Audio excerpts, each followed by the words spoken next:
Hey guys, we are on a new book, yay! So this book is called The Big Leap by Gay Hendricks. And the reason that I picked this book is a little bit weird. We're deviating from the normal spiritually sort of centered text into a more practical self-help book. And there's a reason why. So the spiritually based books, it's easy to find the spirituality in it. It's easy to find the mindset in them. It's easy to find the connection to God in them. But what I want to show you is that even in practical books, you can still find the spirituality and the mindset and all that wonderful stuff if you know where to look. And so with this book, I'm really going to be highlighting a lot of the spiritual principles that are in here that I don't know if Gay Hendricks had intentionally did that, if that was, divine intervention, or, he came from a spiritual place when he was writing this. But what I do know is that it's in there regardless. Now, I'm a self-help book junkie. Like, I have read hundreds of self-help books. And what I realize is there's so much spirituality to be had in there. You don't have to read the Bible, the Quran, the Torah, the Zohar in order to be able to extract divine wisdom. You just have to know where to look. You have to seek within yourself to have the question answered, and you will find it. So let's get on with it. And this book, the principle is really about removing self-limiting beliefs. And self-limiting beliefs are beliefs that you have that keep you playing small, that keep you in a box, that keep you from reaching for more. And they often come from family, they often come from experiences you've had, they can come from society.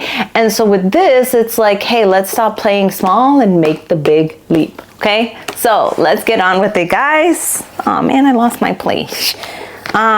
Anyways, so my first quote for you guys is, "You're about to make a discovery that will remove the barrier between you and your ultimate success.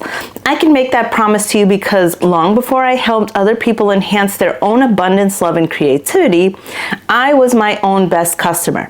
From the moment of discovery until now, I have used the method I describe in this book to make all my own wishes and dreams come true."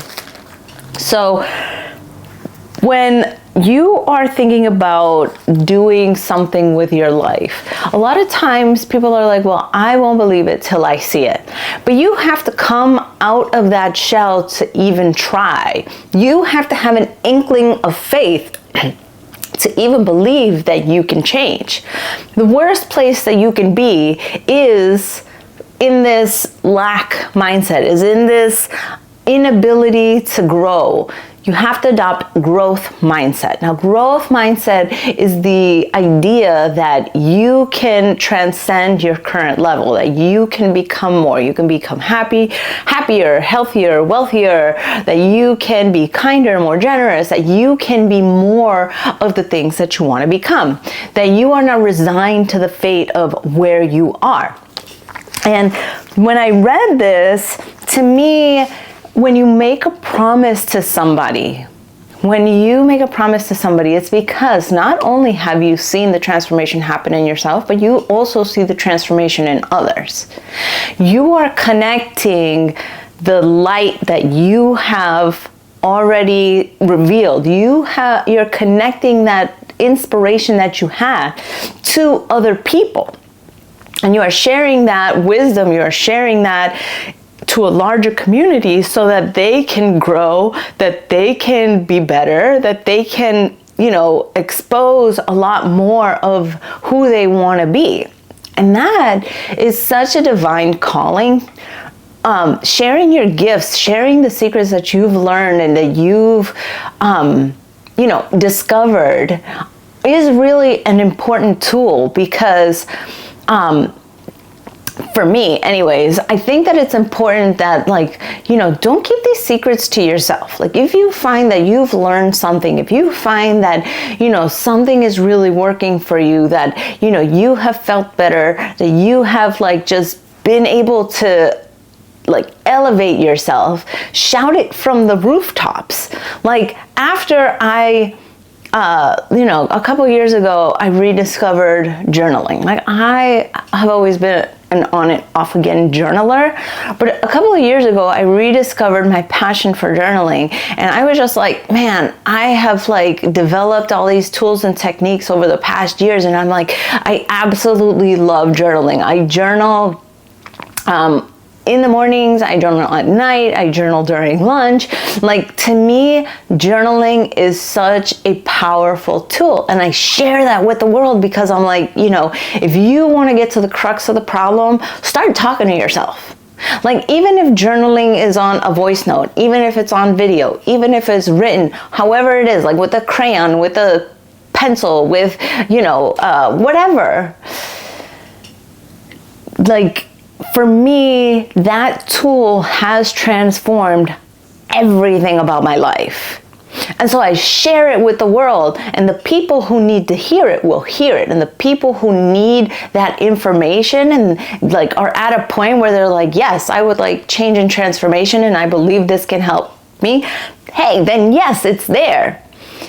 But not sharing the information is kind of a little selfish, right? So I'm glad that he brought it up, the fact that it's like he did it himself, and he's like, I know for a fact this is what worked. I know for a fact that this is what transformed my life. I know for a fact that this is the answer for me. And that if you're reading this book, then obviously something has pulled you here and started to like really pull you into this vortex of this is the answer. And so while I'm reading this book, I want to remind you guys, support the author. I got it from the library. You can buy it on your own. I'm going to put a link in the description for it, also with my book about journaling. But really, this book, we're going to do a deep dive into these self-limiting beliefs. Self-limiting beliefs are so insidious. They are like the secret devil that's inside of you that you don't even realize, that you think is protecting you and keeping you safe. But really, it's keeping you small, and it's keeping you from playing at the world stage that you can be. So I'm going to keep today's short because the next one is a big old juicy one, and it's probably going to be a little bit longer. So, I love you guys.